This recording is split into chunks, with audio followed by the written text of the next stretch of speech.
On September the 11th, 2001, the Fire Department of New York faced the largest rescue mission in their history. When I saw the engulf inferno that was going on up there, I said, oh my God, I don't know what we got here. My first words were, holy we're gonna die. I remember saying, this can't be happening. This can't be real. On 9/11, 343 firefighters were killed, the biggest loss of life of any emergency service in the world in a single day. There was 12 of us that responded. I was the only one to make it back. The firefighters work as a close-knit family. You knew some of these people for 20 years, and they were your brothers. This brotherhood is part of the unique culture of the Fire Department of New York. They have a proud history of aggressively attacking fires in order to rescue people. Their culture and their tactics mean they save lives. But the firefighters pay a heavy price, and never more so than on 9/11. We're not turning around, we're not stopping and running, which I didn't want to do, but every inch of your body is telling you to do it. You know, like, man. Now some speaking for the first time. These men who were heralded as heroes tell their story.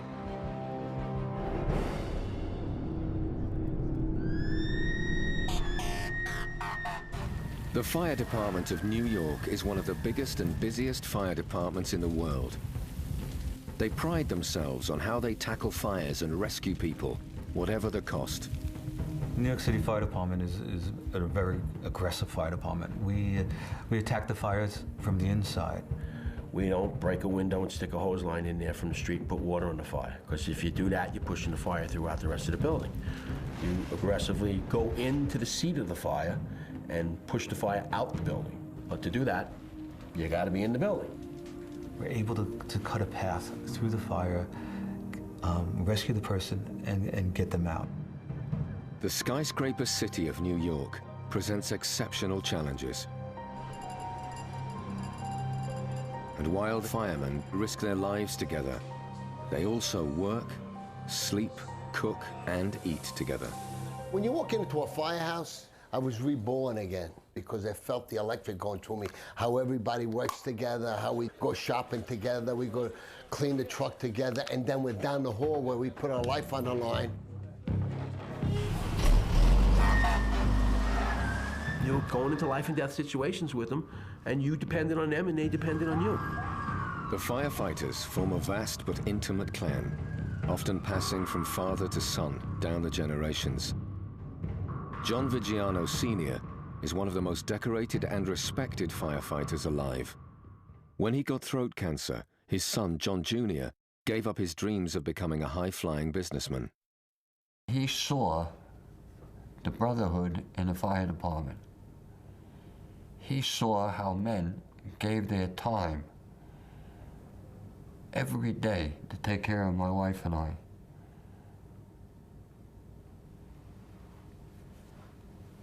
He gave all those dreams of his away to become a firefighter. Just, I want to be like you. Wow. His other son, Joe, became a highly decorated policeman. On 9/11, both brothers, one policeman, one fireman, would each rush to the towers. By chance, that day, Chief Pfeiffer was being followed by a film crew. The morning of 9/11, we were having breakfast in the firehouse, and we got a run for a gas leak. The fire trucks went out, lights and sirens, and we went to Church Street and Lispinard and for a gas leak in the street. Then at 8:46 in the morning, we heard this loud roar of a plane. We saw it pass by us to the west and then dip behind the buildings. When it came out, I saw the plane aim and crash into the North Tower of the World Trade Center.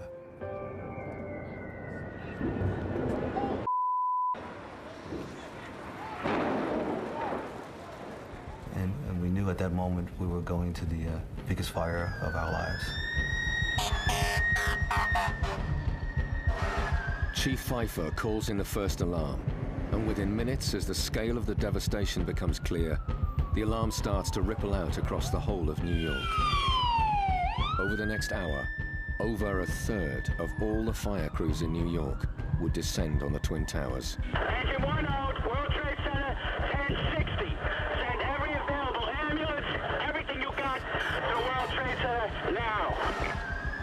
American Airlines Flight 11 is flown into floors 93 to 99 of the North Tower, instantaneously killing everyone on board and many office workers on those floors. The impact slices through the 3 stairways, leaving them blocked by rubble and fire. 10,000 gallons of jet fuel ignite and course down the elevator shafts, blasting nearly all of them out of action. It's estimated that there are over 14,000 people in the buildings. Marvin Pickram originally trained with the elite Navy SEALs, but is now working as a trader on the 85th floor, just 8 stories below where the plane hits. Fire was filling up the hallway, and I went into a panic. You know, just I remember feeling the intensity of the flames, and I just was trying to get as far away from the fire as possible, so I ran to the other end of the hallway. I kind of felt like a mouse in a trap. He manages to find his way to the stairs, and along with thousands of others, begins a long descent. The alarm comes at a moment when the fire crews are changing shifts. Many firefighters who should be going off duty stay on and rush to the towers, deciding they cannot leave their brothers. Among those to respond is the crew of Engine 216, based in Brooklyn, including Tony Sansevero with his best friend, Danny Sure. Was flying through these skinny streets, and I remember we're popping mirrors off of cars, like bing, bing, bing, bing, bing. And the one thing I remember now, at this point, we get jammed up, boom, the door flies open, Danny's off the rig. You know, it's like running down the street, like throwing, like literally moving car, get over, get over. Now he's running ahead of the rig. He's just getting us through traffic, and I'm telling you, we squeezed through that. Engine 216 take huge pride in their speed and aggression when attacking fires. This is nothing new or unique. This is part of the tradition and history of the fire department of New York, dating back to the days when the firemen formed roving, brawling gangs who fought fires and anyone else who stood in their way. The aggressive tactics that you see at any fire in New York can be traced all the way back to the gangs of New York, to the 1840s, to the 1850s, where these volunteer fire companies risked their lives to rescue their neighbors. And that's where it begins. And the training and the tactics and the courage all flow from those days. These early gangs raced to fires to earn the honor of being the first ones to put them out. That tradition still continues today. I remember being in Manhattan, and there was apartments, and we used to race the other company up the stairs. They take one stairway, we take the other, and it was a race who was going to come out first, and that's part of the company, you know. But on 9/11, these traditions lead to both tragedy and heroism on an unparalleled new scale. I knew we weren't putting that out. I was like, we can't put that out. And my first words were, holy we're gonna die.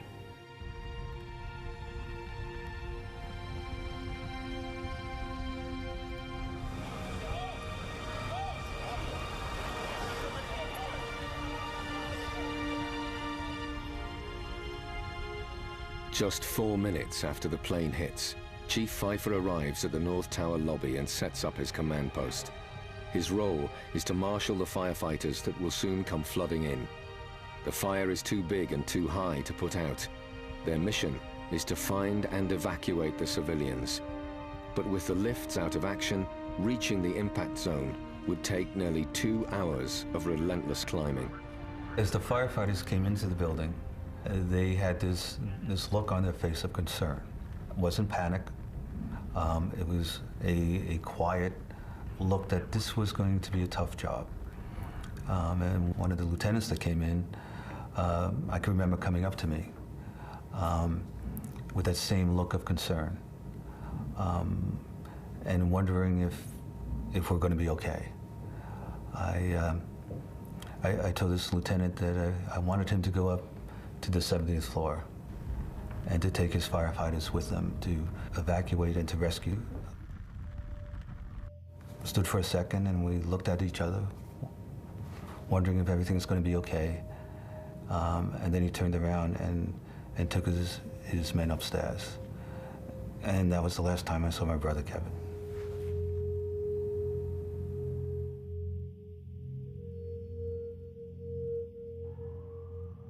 The firefighters are already facing the biggest emergency of their lives. Then a second plane is spotted. Out of the corner of my eye, I catch a plane coming down the Hudson River. And I keep an eye on the plane, and I watch it circle around the Statue of Liberty. And I watch it drive right into that South Tower.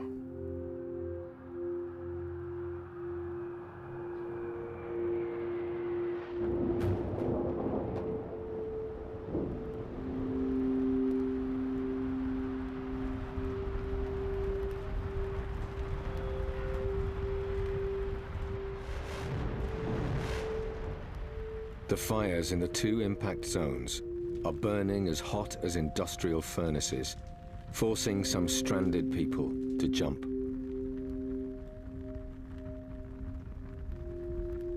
Down below, the firefighters still pour in. Their first casualty will come in the most tragic and unexpected way. Fire crews from across New York are converging on the World Trade Center. They are facing the largest rescue mission in American history. But first, they have to get into the towers. They arrive at a scene of devastation. Remains of passengers and office workers have been blasted blocks away. It's sheer hell, you know, there's just bodies, body parts. It's not bodies, there's just pieces, like hands. You know, I remember seeing a hand with a ring on it, and you know, luggage and big piece of metal.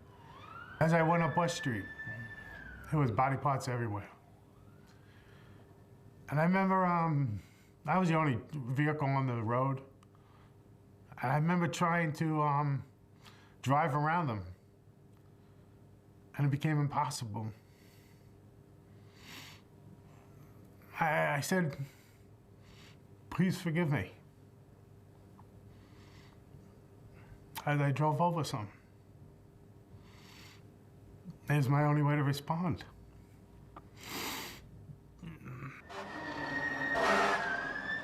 And I remember just saying to Dan, you know, what do you think, you know? And he's like, this is gonna be the worst day of our lives. That's not what you want to hear from Danny, sir.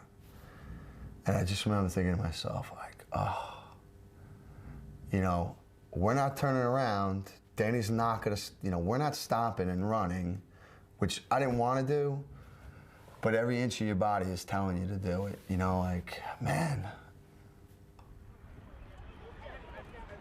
Within minutes of the impact, the intense smoke and searing heat from the fires forced people to start jumping from the towers. And at that point, someone's like, holy shit, look at him jumping, you know? So I remember I look up, and I just see people, you know, they're coming out. It felt like it was raining people when I looked, you know, and I clearly remember like seeing two people coming out holding hands. It wasn't like they jumped. Someone just stepped out, like they were going to step onto a cloud or something.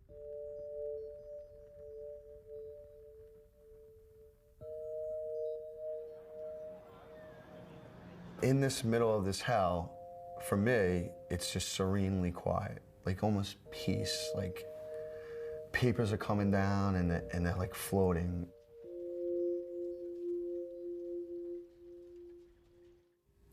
He had a brown suit on. He had brown curly hair.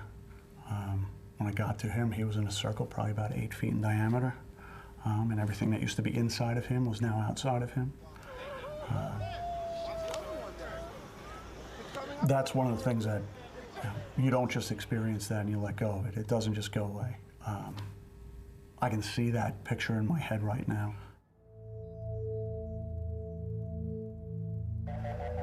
Tony, his close friend Danny Suhr, and the rest of Engine 216 are making their way to the South Tower. The bodies are falling on the other side of the road, but one suddenly veers towards them. So as we're walking, I just hear this whistle come in like a bomb, like zzz. I see, the body come flying by, and it tags him in the head. I think just the foot caught him, and I remember watching Danny fall back, and I remember, as this person came in and hit, they crashed into a Volkswagen. There was a Volkswagen parked in the corner, it exploded. The person exploded. And so everyone's down, our shit's everywhere now, now we're just laying, just gross stuff, I remember just looking up, and I'm like, Danny. To see him go down was like, oh my God, this guy can't die. It's Danny Suhr. He's captain of the football team. He's the guy who does everything. He's in charge of every party in the firehouse. He's the pride of the engine. He's what holds us together in the engine. This can't be happening. The glancing impact of the falling body was enough to kill Danny Suhr, the first firefighter to be killed that day. The fire department set up a series of command posts and staging areas to control the flow of firefighters into the building. Each unit is held in place till it's dispatched to a particular floor or role. It was pretty hectic. The guy running the command post would turn around and say, I need 2 engines, and the next 2 up would go. And that was weird, looking at the faces of the guys, because as they were crossing the street, that was a little bit unusual, because they just had that distant look, and some of them had that distant look in their eyes as, okay, we're going in. The plan is to reach the impact zone and try to cut a path through the fires to allow trapped civilians to escape. The same aggressive tactics that have been used for over 150 years. As hundreds of civilians pour out, Battalion Chief Oriol Palmer leads the charge into the South Tower. He's an avid marathon runner who also trained as a lift technician. He manages to repair one of the lifts and gets it up to the 40th floor. But he still faces over 30 floors of relentless climbing. I can't explain it. If he was around, you knew the situation was going to be in control. And I just thought that, not that he was above, being hurt or above being killed. I guess I had a lot of faith in him. We're going to have to hit it. I'm on 69 now, so we need a higher bank, please. These stairway walls have been compromised on 73 and 74. Walls are breached, so be careful.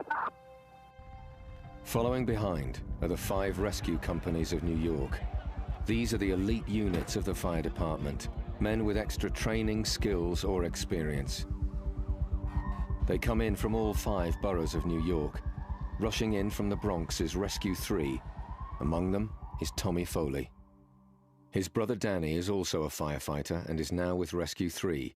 This is the first time he has ever spoken on camera. He was someone I looked up to, my whole life. We got along great. We were best friends. The best years of my life. Tommy Foley was one of the most promising young firefighters in New York. He'd made a name for himself and his unit with a string of high-profile, daring rescues. He loved rodeo riding and had been named by People magazine as one of America's 100 most eligible bachelors. On 9/11, he's making his way up the South Tower. I just have in my mind that he was helping people. He was talking positively to people. He was probably smiling and saying, it's going to be okay. We'll be okay. You'll get down and it'll be fine. Fueled by the desire to rescue lives, some firemen don't even check in with the command posts. The chiefs struggle to keep track of their own men. 325, 261, 260. Other crews come without even being called.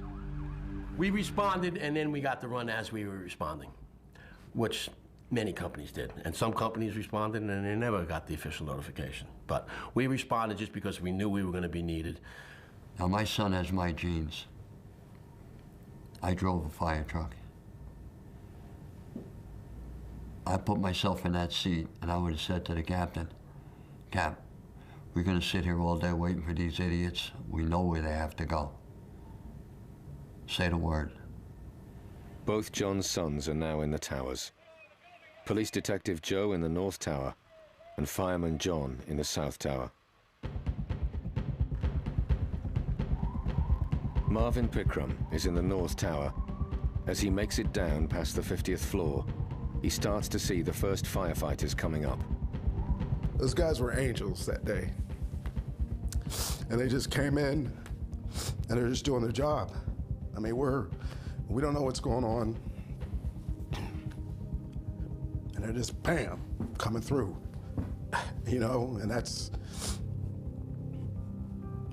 making sure that we were on our way to safety, doing what they could, heading up the tower as it's burning to try to help people get out. And I just, amazing respect for those guys. Oreo Palmer and one colleague reach the impact zone in the South Tower. I don't think that he or any of them thought that building was going to collapse. We got two isolated pockets of fire. We should be able to knock it down with 2 lines. Where you know that? 78th floor, and it's numerous 1045 code lines. 478. That's all here. Numerous civilians, there's 2 engines up there. All right, 10-4, we're on our way. Just minutes after this transmission, the unimaginable happens. The South Tower, the second tower to be struck, is the first to collapse, just 56 minutes after the plane hit it.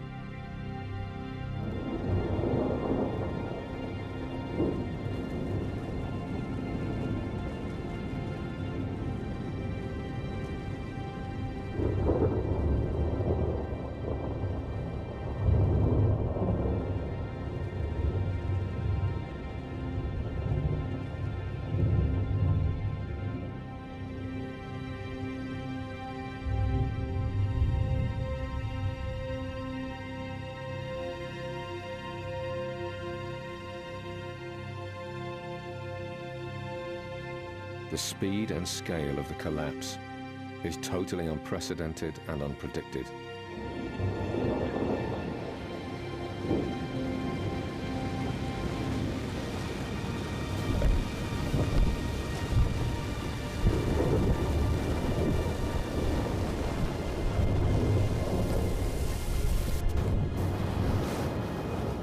The firefighting command posts stationed around the towers have to flee for their lives, throwing the rescue operation into further confusion.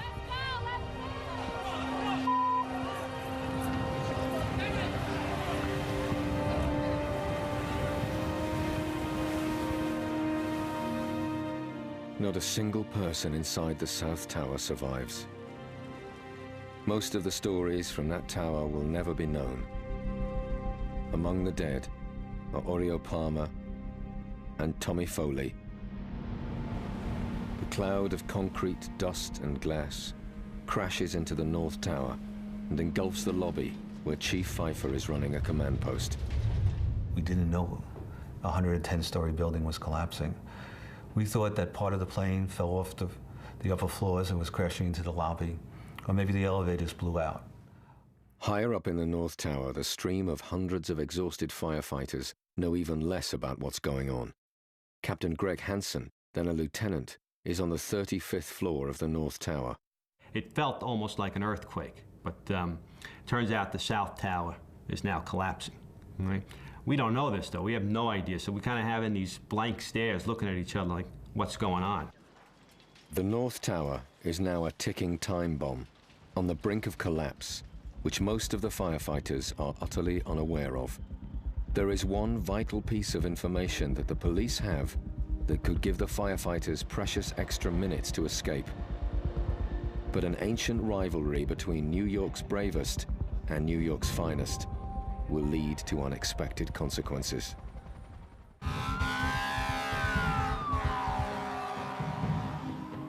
In New York, the firefighters have a long tradition of friendly but sometimes bitter rivalry with the police, dating back to when lawless young men had first formed gangs to fight fires over 150 years ago.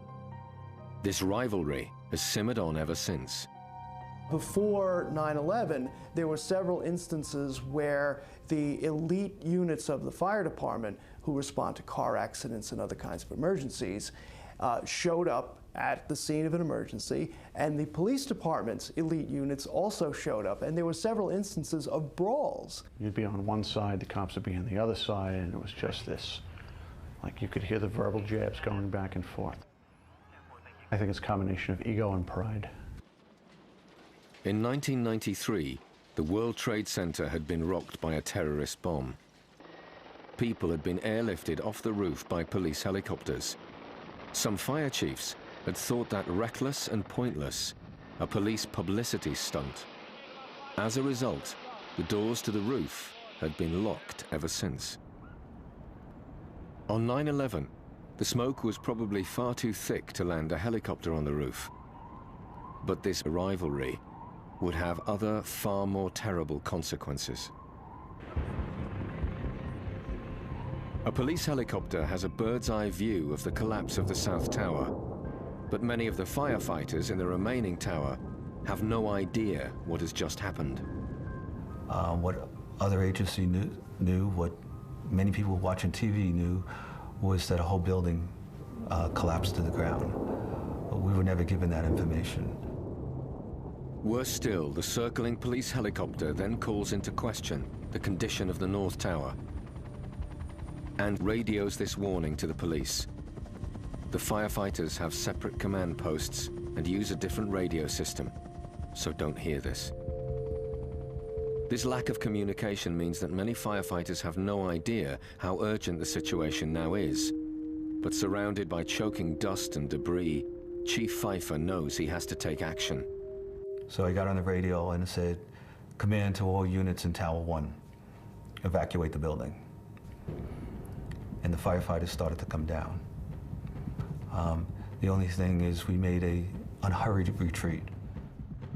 I heard, "Mayday, Mayday, get out of the building, get out of the building." Now this, you normally hear this for a low-level building, 1 or 2 stories, where you can get out, within seconds. We're on the 35th floor of a high-rise building.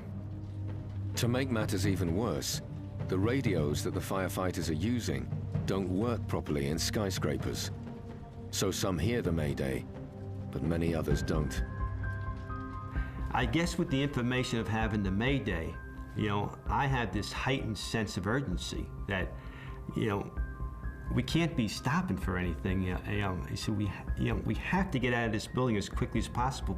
As Greg Hansen leads his engine company down, he finds an exhausted man who can no longer walk. Despite their hurry to get out, the team stop to help him.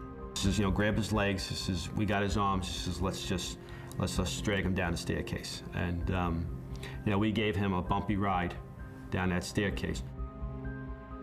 Louis Caccioli is on the 23rd floor. All of a sudden, I found a bunch of people. I don't know where they came from. They were yelling, screaming, okay? Commotion, panic. So I grabbed them, I said, "Let's go, buddy, we're going out." Everybody, I led the way, we were going down the stairs. We get down to the bottom of the stairs of the North Tower. I go to open the door, okay? The door won't open. I start pulling on the door, and people are panicking behind me. There was a couple of tough-looking guys. One guy was holding the hand, and a little bit at a time, we wedged the door about like this. Now I see out in the lobby, there's light. We have hope here because there's light. Louis ushers the group of civilians out of the tower. Having made it down more than 80 stories, Marvin is now lost and confused in the smoke, just 4 floors from safety. I saw a fireman through the smoke, and I remember seeing the silhouette of the fireman.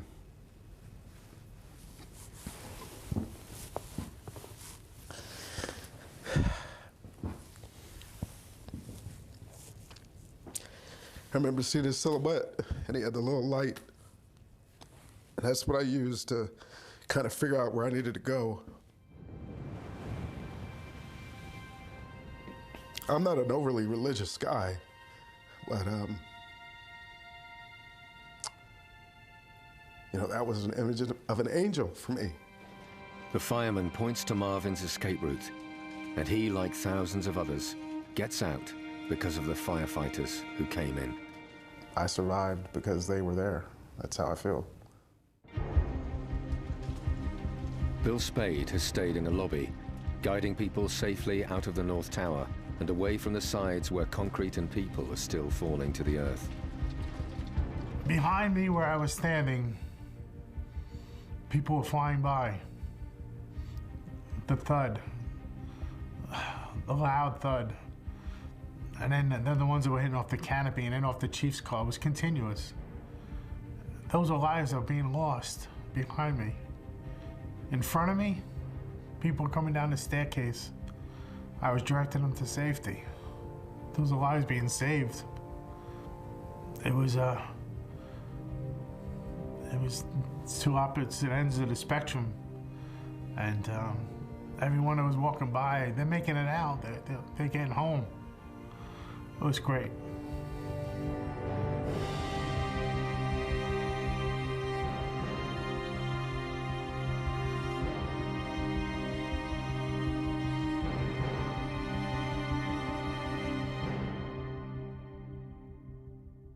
When I got outside on the West Side Highway, it was like a dust bowl.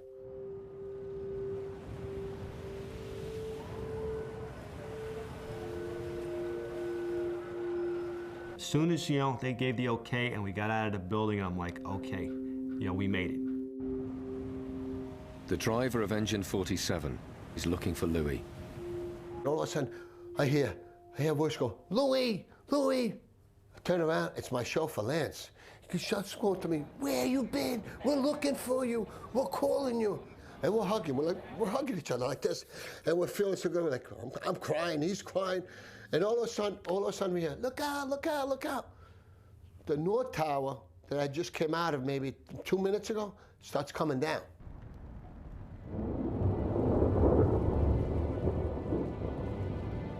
I look back there and I see the antenna coming down and I said, "Oh my God."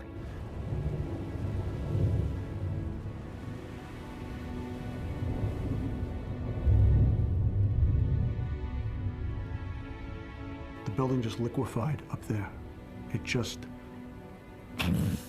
disintegrated.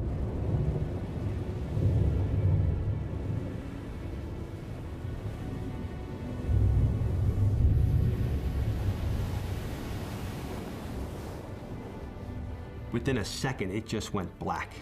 You felt like this wind hitting at your back.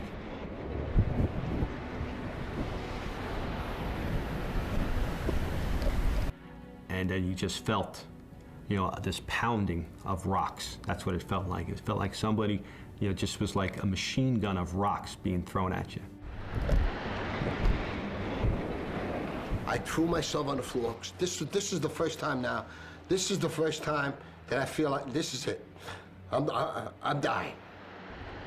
The air is full of choking concrete dust and ground glass, making it almost impossible to breathe. I see my wife passing in front of me, my kids passing in front of me. I said, I can't believe this. I made it out of this tower, and I'm gonna die in the street here. The next thing I know, I put my hand on, it was a mask, and I said, "Oh, please, God." I open up the mask, and I hear shh. Threw the mask on like this. I never even put it on. I just threw it to my face like this, and I was dragging it and dragging it. The next thing I knew, I had paramedic working on me. Bill manages to crawl out of the rubble through the thick cloud of dust and debris and is taken to a nearby hospital. And my brother-in-law calls me. He tells me all the guys are missing. I said, "What do you mean, all the guys?" And he said, "All the guys from 5. I started naming every guy I had breakfast with. He said, "Bill, all the guys." There was 12 of us that responded. I was the only one to make it back.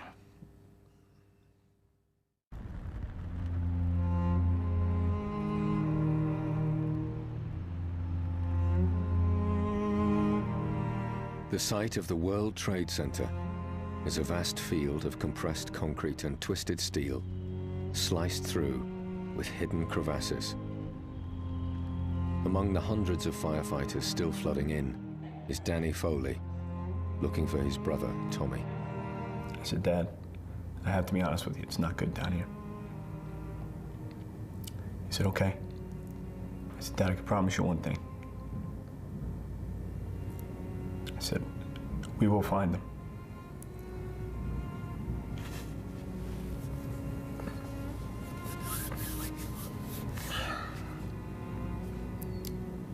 So we will find them. I'm not coming home until we do.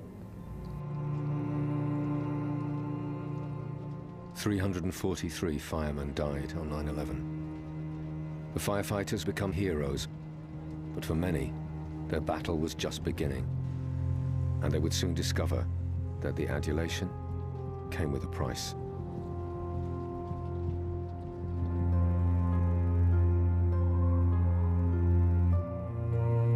After the Twin Towers fell, the hunt for survivors went into overdrive.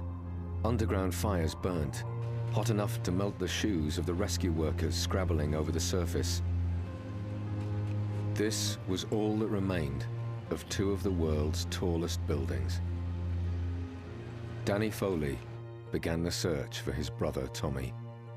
The first 36 hours, I never left, and I just remember saying to myself, well, if there is a small little void that he can fit in, he'll be in that spot. If there's somebody that can survive this, it'll be Tommy.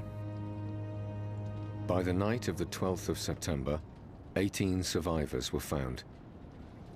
They would be the last. So 10 days later, September 21st, Friday evening, we found Tommy's body. And brought him home.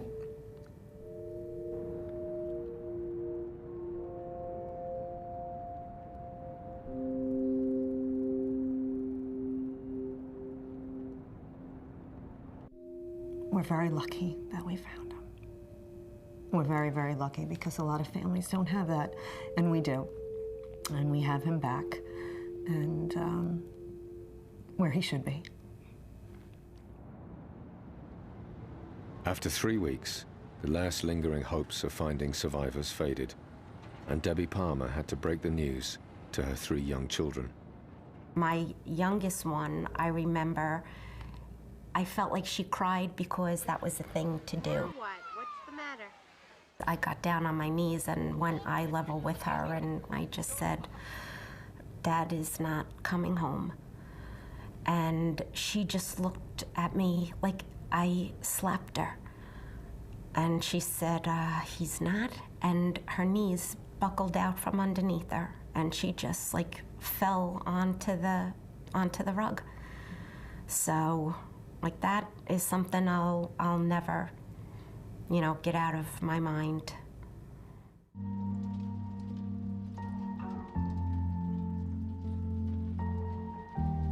As the weeks turned into months, John Vigiano maintained his constant vigil alongside a group of fathers who had all lost sons in the Twin Towers, what became known as the Band of Dads. He had to wait before his son, police detective Joe Vigiano, was found. And they said, do you want to see him? I said, no. Nope.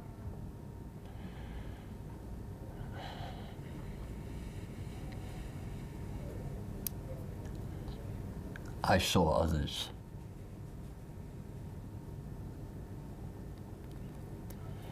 I didn't want to see my son. Not that way.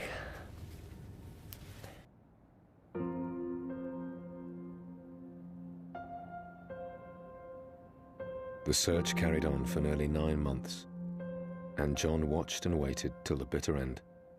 No trace was ever found of around half of all those killed that day, including John's other son, firefighter John Vigiano Jr.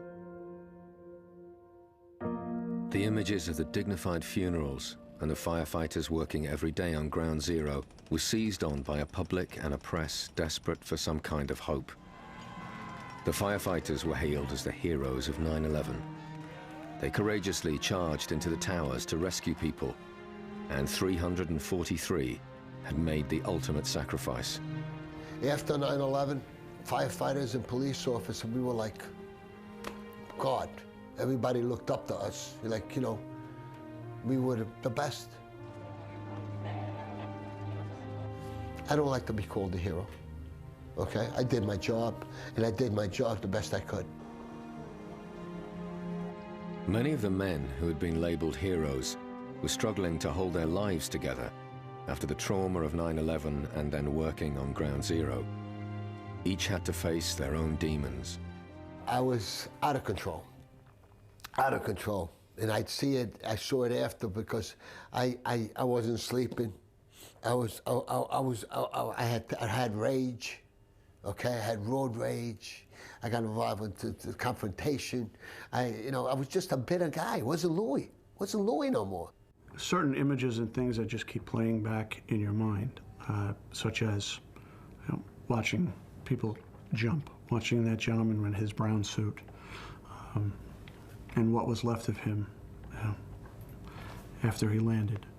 The dreams, the flashbacks, the collapse,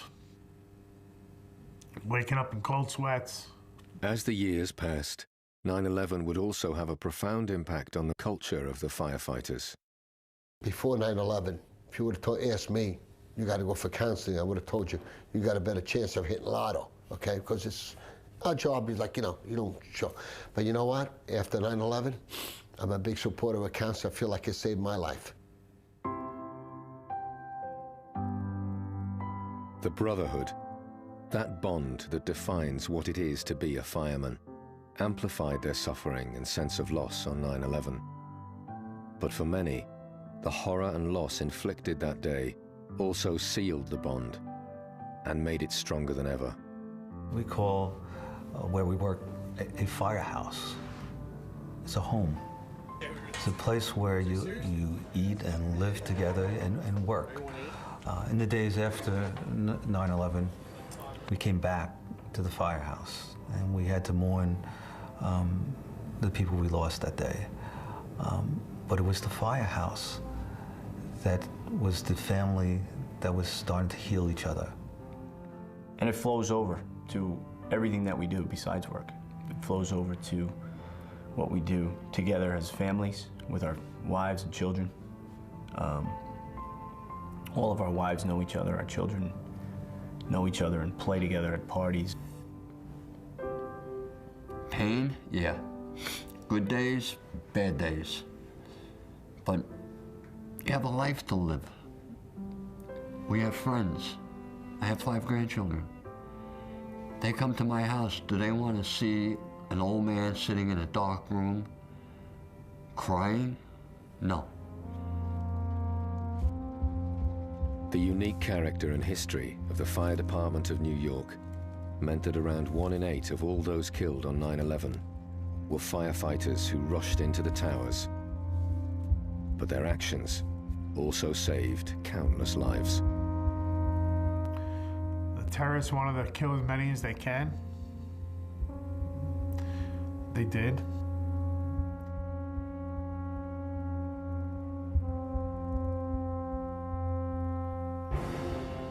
And when everybody else is running out, we're still responding in. And that'll always be the tradition of the fire department.